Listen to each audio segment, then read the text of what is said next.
Hey everyone, it's Jim and Charles from Melatonin Amps, and in this episode we're going to get the sockets on. Yeah. Now, normally in our builds we leave the sockets till a little later to let builders sort of warm up to what is a slightly difficult task.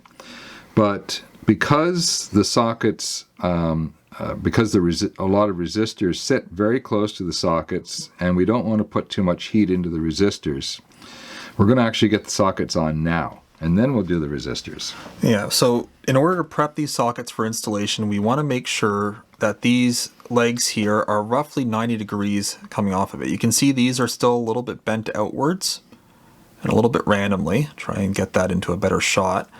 Here's one that I've already straightened here, so you can see what it looks like. And this is just going to help it fit better. So I'm just going to take some flat pliers and gently, without bending it back and forth, because you can work hard on the metal, I'm just going to come in, give everyone just a little tweak.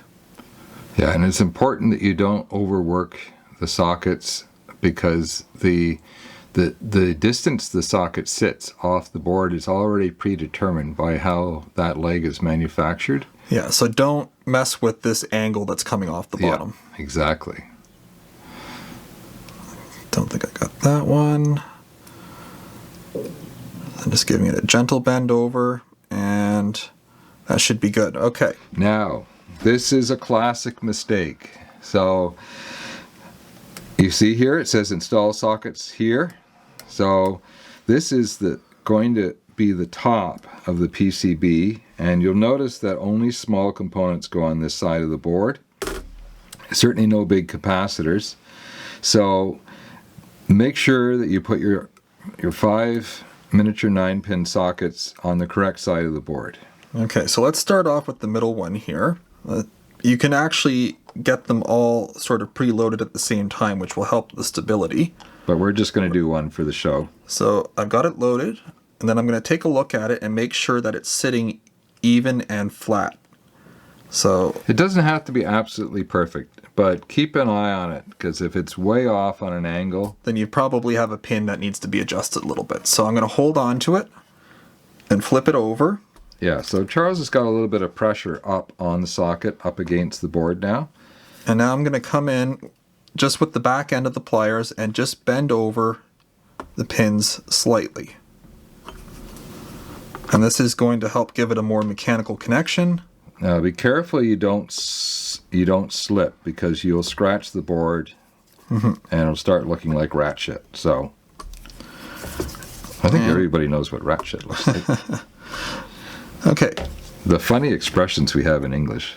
All right, so that's still not quite staying in there, so I'm going to come back in again and give it a little bit more of a bend. You don't have to do all the pins right away. Yeah, I do all the pins though, because it just makes a more positive alignment of the socket, because it has to be...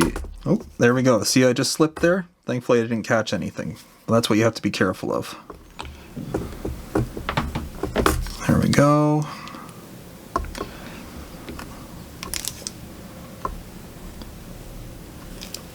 And... Okay, now let's have a look at the other side. Make sure it's still sitting flat and even. You can actually see we're a little bit closer here on this side, so I'm going to see if I can adjust that slightly. And that's more about...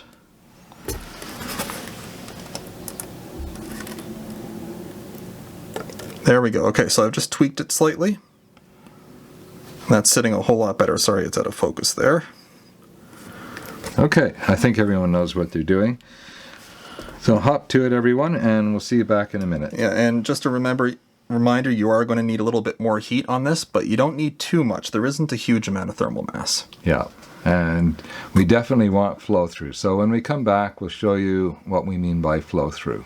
Okay, so I've got all 5 sockets on. We've checked to make sure they're roughly at the same height off the board. They look level.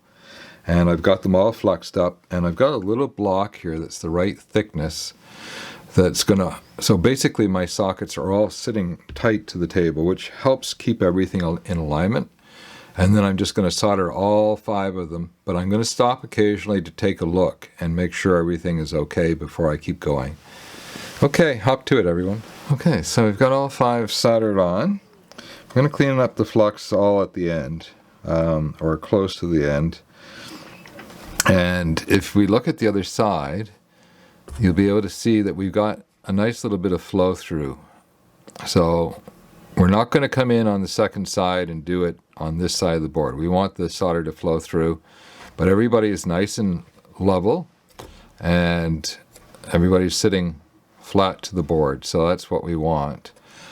If you don't have good flow through, just come back wherever you're missing your flow through and just bring in your iron with some heat and a little bit more solder, and you'll see the solder actually drop through to the other side, and just finish filling it up as you go, and Bob's your uncle. Okay, well done everyone. That's a big job done.